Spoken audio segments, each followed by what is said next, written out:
Phenomenon.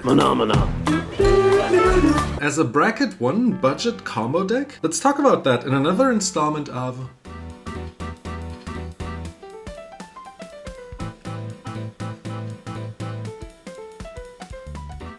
Think outside the deck box. Welcome back, fellow cardboarders, and this is nom nom nom nom.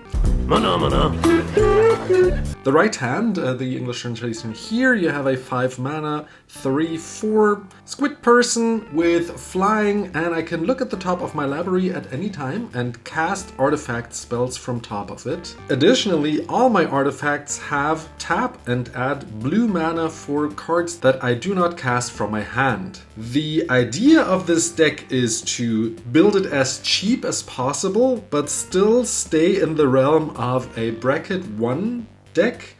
By definition, this does not include land destruction, does not include 2-card combos, and is an exhibition of how to build a cheap deck, artifacts, combos. Additionally, the deck plays 0 tutors just to make the deck even fairer. So if you disagree with me, fight me in the comments. I split the deck into different categories. We have ramp, removal, and card draw as always in my videos. Then we have a big thick combo pile, and yes, the mirror is also a combo piece. We play some Cheerios here, as well as some, let's say, Joker cards, flash cards. We have some filter cards that allow us to filter the top of our library, since we're only allowed to play artifacts, and some lands that also count towards combos. So let's first look at the general gist of the deck. What is this deck made of? We have Ethereum Sculptor, which already is a piece of a combo. I will talk about that in a moment, but we get our artifact spell casting reduced by 1. So all 1 mana artifacts now are able to be played for 0 from the top of our library. We have several of these cards like Semblance Anvil. We exile a normally artifact card from our hand, and now all spells that are artifacts are reduced by 2. If we actually exile an artifact creature, both of them are reduced. Joros Familia also reduces historic spells, so artifacts, legendaries, the rest is not relevant. Foundry Inspector reduces by 1. Ugin the Ineffable reduces by 2 for all our colorless spells. The rest is just a cherry on top. Then we have the Moon Snare prototype. For 1, we tap an artifact and add colorless to our mana pool. Rest not so important. Soaring, obviously. Wayfarer's Bauble. Fun fact, all of these artifacts that lie around, we don't have to use to fetch a land. We can just tap it for a mana if we don't need to fetch, you know, Felwar Stone and Pentat Prism. Also, we pay 2. We can use it once with 1 blue counter on it, and now if our commander is out, we can tap it for a blue. All of these cards, all of these 1 mana, 0 mana cards become Moxen in this deck, and this is quite powerful, so keep that in mind. What I really like about this deck is that it is not dependent on the commander to win the game. It's nice, it's better to get through the deck, but it's not necessary. And by the way, I didn't say how expensive this deck was. It's below 20 bucks. It's like 17 bucks on Card Market if we don't mind condition, language, whatever. Just want to play the cards. That's great. That's a great price for a deck that powerful of comboing out in mono blue. Disruption Protocol, we can tap an artifact or pay an additional 1 to counter a spell. Normally we play 2. Similarly, this is reduced by 1 if we have Metalcraft. Turn aside, most people will try to get rid of single combo pieces, and this just for 1 counters that spell. So most of the time we are not scared of board wipes, Vandal Blast maybe, but rather that someone takes out 1 of our pieces that we are just assembling. Lantern, simple removal card, later draws us a card. If we sack it, all of these cards again can be used as Mana Rock, 0 mana, Mana Rock, and exiles all players' graveyard. The only board wipe that we have, we're not playing Cyclonic Rift, we're not crazy, we don't play bracket 3, am I right? Evacuation is enough. Returning all creatures and all our artifacts will stay on the board. Raven Form exiles a creature or artifact. Meteor Golem destroys a non-land permanent, and the Torpedo similarly, but is reduced if we attack with a spacecraft. We play a couple, so maybe we can use it for 3, but even greater for 1, let's say 1 mana Mana Rock with our commander out. Now lastly, before we look at our combo pile, the card draw pile. Mishra's Bauble, also a 0 mana artifact that could potentially get us a blue mana if it's out, but also looks at the top card of a player's library and draws a card later. We're playing both spell bombs here because they're great 1 mana artifacts that get us a mana if we have our commander out, but also replace themselves with a better card. Also returns a creature back to their owner's hand, so both of them really nice cards. Keep in mind, if we are stuck on a land or non-artifact, all of these draw 1 cards, or cards like Brainstone for example, replace the top card from land to an artifact so we can play it off there. So all of these cards are also there to filter the top card. So Brainstone, we also play Brainstorm obviously, we have Witching Well, also Scry, so great, get some lands off there and put some artifacts on top hopefully and draw us 2 cards later, but it's also 1 mana rock. Brainstorm, as I already said. Thoughtcast, normally we just pay 1 because we play so many artifacts. Kraken Relic, great card to draw cards when it enters or leaves, but also puts a stun counter on a creature, because why not? Also a 2 mana rock, why not? We have the Earthor's Scanship here for 4. It draws us 2 cards and then we discard 1. The rest is not that important. Shimmer Dragon I also like because not only do our artifacts now get us mana, but also draw us cards if we tap 4.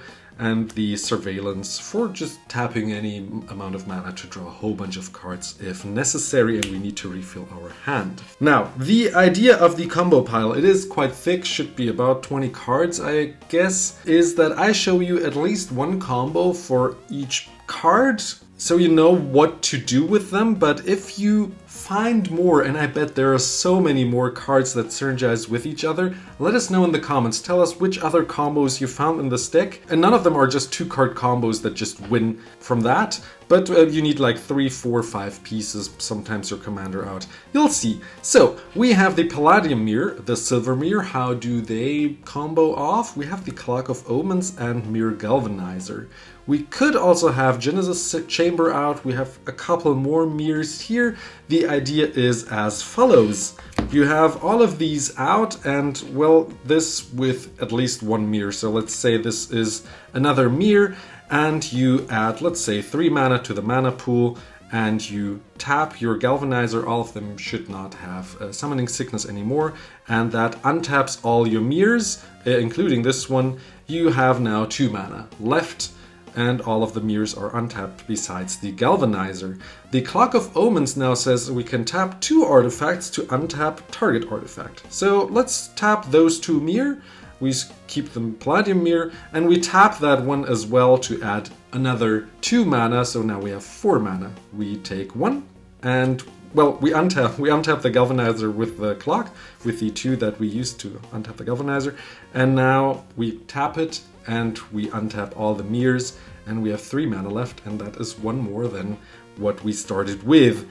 And this gives us infinite card draw, infinite mirror untaps, and then we can go from there and find another card that just wins us the game from there. And again, some of these cards combo with other cards as well. So that is one way to play with these. And obviously the mirrors here also count towards the ramp pile. We'll also see some cards that fulfill multiple roles here. So what is next? Oh yes, that one.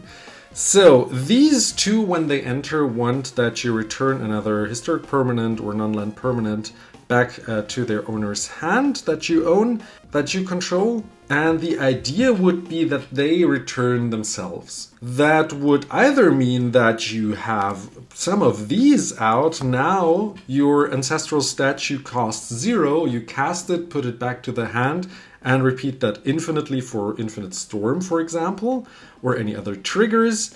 That is one way. That is why I said that these are kind of also combos. But another way would be to have the Steelfin Whale that has affinity for artifacts. Most of the time it will just cost you 1 blue.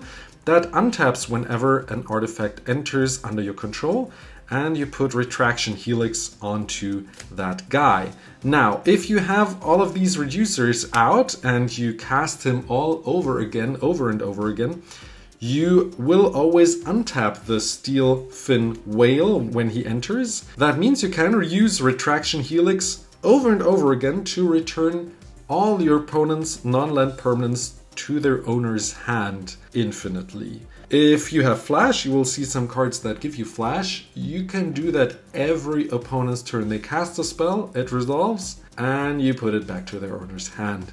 That is quite mean. There is an artifact actually I did not own. I have it on my wants list. I will get it in a couple of days when I place another order. That is an artifact itself. So for 3 mana, an artifact that also has this untap ability but never untaps itself. This would also be in here. It's cheaper, is an artifact, can be played off the top of your deck. So that is a way to win with those. Next up, Mirren Spy, Banishing Knack, which is the same effect as Retraction Helix. They are the same card. We have Storm cards. I already showed you a way to have Storm with the Inspector here and enough of these effects and a Guardian of Koilos to infinitely cast him to have infinite Storm, returning all permanents, even lands, to their owner's hand except for yours, or playing your entire library with Mind's Desire. Another way with these two is, well, Mirren Spy.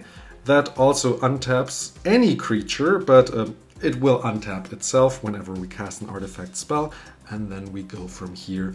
Let's say we infinitely cast the Guardian here. Okay, next pile. What did I put here? Okay, so these two guys untap for mana any artifact or artifact creature. And then we have the new Eternity Elevator for 5. You get 3 mana, but more importantly, you get it up to 20 counters. And now you can tap it for the number of counters that it has. So at least 20 mana. You put in 20 power in form of counters onto him and you tap it and you get 20 mana. And let's just take either of them, untap this artifact. It is now a creature also, so this construct can also untap it, and you create infinite mana with either of those two, and then you go from here whatever you want to do with that. And for the people in the comments who say, well, that's a 2-card combo, it kind of is, but also I have to set up so much, I have to get it up to 20, and then I just have infinite mana, and then I need a 3rd card to do something with that. So give me a break. Like, it's not a 2-card win con, you know? So then we have a whole bunch of copy spells. If we have infinite mana, for example, Cogwork Assembler can create infinite copies of any artifacts that you have on the battlefield, and they gain haste and you can just attack with them. That's a way to do that.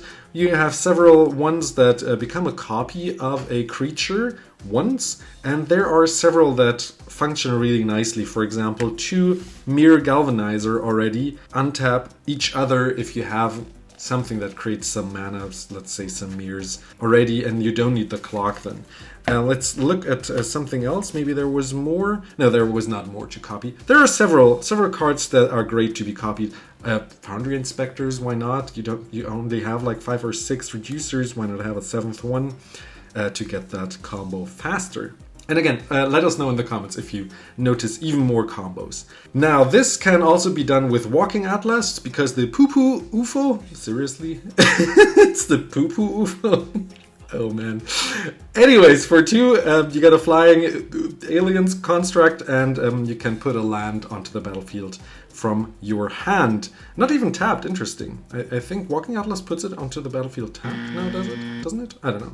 Anyways, then you do that once, you put a land onto the battlefield, and then you have Retreat to Coral Helm, which taps or untaps a creature. Now, the Poo-Poo UFO is tapped. You now have a land entering. Let's get an island here. You have a land that enters with the Poo-Poo, and you have the trigger of untapping a creature. So why not untap the Poo-Poo UFO? With Storm Cauldron out, I can play an additional land, not that important actually, but whenever a land is tapped, I return it to my hand. And every player actually, kind of a Staxy card, great card, for combos as well. Now, Poo-Poo UFO is untapped, and the island we tap and put it back into our hand with the Storm Cauldron. What happens now? I play this land with the Poo-Poo UFO, untap it with Coral Helm, and tap it and have another mana, 2nd mana, and put the land into my hand. This creates infinite mana. And even better, another card that synergizes well is the Scare Tiller, which synergizes with the Broker's Hideout of any of these Capenna lands that sack themselves and put another land onto the battlefield. With a Scare Tiller, you don't even need the Storm Cauldron. You only need the Coral Helm. You play the Broker's Hideout. It triggers the Coral Helm, tapping the Scare Tiller and triggering its ability to get a land onto the battlefield. This already sacked itself, gets us a land tapped onto the battlefield, and triggers the Coral Helm again, which will untap the Scare Tiller, while the Scare Tiller puts the Broker's Hideout onto the battlefield tapped, which will sack itself again and get us another island, and the cycle continues as often as you want. Actually, as often as you have islands in your deck. And now you can actually filter out your deck from all the islands that you have there. There are 23 islands in here. So you will ramp ahead quite far, and also make sure that you hit less lands with your commander, and now only your non-land cards are the ones that might bother you. And a little side note, I actually forgot to include this when I built this deck yesterday, and I had this in another deck and wanted to take it out. So I will update the deck list that is also in the description below if you want to check it out, and take one of these cards out and put the Scare Tiller in. So we have this nice combo also going for us. Now, next up, this is how the deck wins, okay? Now, next up, the cards that are wonderful Moxen in this deck and also some protection. We have Herbal Poultice that can also regenerate our commander if someone wants to take him out, and is a Mox as long as their commander is out. We have Zurin Orb. If we have enough artifacts out, we can actually sack lands to also get some life that people might take from us. And it's a 0 mana artifact that gets us further ahead in regards to ramp. Spellbook, we don't have maximum hand size, 0 mana artifact. We can replace them if we don't need them, if we feel like we have enough of these. Welding Jar also regenerates an artifact. Also a great card to protect any of our combo pieces. Now some jokers. These two keys here will enable some of our tapped artifacts to be untapped again.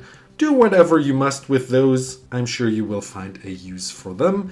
Then we have Workshop Assistant and Retriever. These I put into the Joker category because they are your best artifact in your graveyard. If any of your combo pieces get milled or destroyed, you can get them back with those. And then we have 2 Flash Enablers with the Leyline of Anticipation and the Shimmer Mirror. Another mirror that can go to the Galvanizer combo if you want to put it there. And being able to flash in all your combos at instant speed is just amazing. Next up, before we look at the short land pile, and I hope you enjoyed this video, the Reality Chip, which enables us to now also play lands and cast any spells from the top of our library as long as it is attached to a creature. So this is even better now with Menomenon.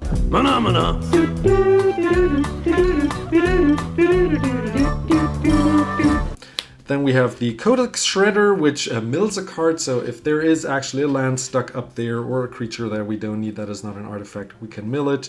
We can actually also put it into the Joker category because it can get us for 5 any card from our graveyard to the hand. Great card. Goo Color Spell lets everyone mill a card. If players play Vampiric Tutor, now they don't. Mystic Forge allows us to also play artifact cards and colors non-land cards from the top of our library, but also important, the ability to exile cards that we no longer need up there. These two, the Rook Turret and the Sky Swimmer Koi, both are great cards. Whenever we have an artifact enter, we can draw a card and discard a card. If we are in a loop of casting infinite 0 mana artifacts or these Guardians of Koilos or the Ancestral Statue, we can actually draw our entire deck and discard it. But more importantly, if we have Flash, now we can choose when we want to resolve a card draw or when we want to cast the artifact and not discard it into our graveyard. So these are quite powerful pieces in this deck. as well. And then we have the Vantress Gargoyle, which also allows us to mill everyone. The rest is not as important, but maybe a great blocker. Now lastly, I already showed you we have 3 of these Capenna lands. We have an important additional copier, which for X and tap copies any non-token artifact on the battlefield, and you saw a whole bunch that seem great targets for copies. So whenever you have this one out, decide if it's important or useful to actually crack this one. I noticed you could also put an expedition map to get a Capenna land for the combo. You could also get the copy land. So maybe I will actually put in a expedition map as well into this deck. You'll see the updated deck list again in the description below. Then we have the Ash Barrens to filter out our deck a little further if we have enough lands, and a Darksteel Citadel since it is an indestructible land. And then we play a whole bunch of islands, 23 in total from the 4th edition. These are beautiful alpha artworks and I find them fitting. But now I do want to hear from you, not only combos that you found that can still be done with this entire pile here or all the other cards, but also cards that you would have included in such a budget deck. Let's not take cards that are more expensive than like $1. But still don't push the deck into a bracket 2 or 3 category or higher. Now I wish you fun terrorizing your opponents with your combos. Enjoy the deck, have fun. Support the channel by watching another video. This is the one that YouTube thinks you should watch next. Hope to see you there and have a beautiful day. Bye bye.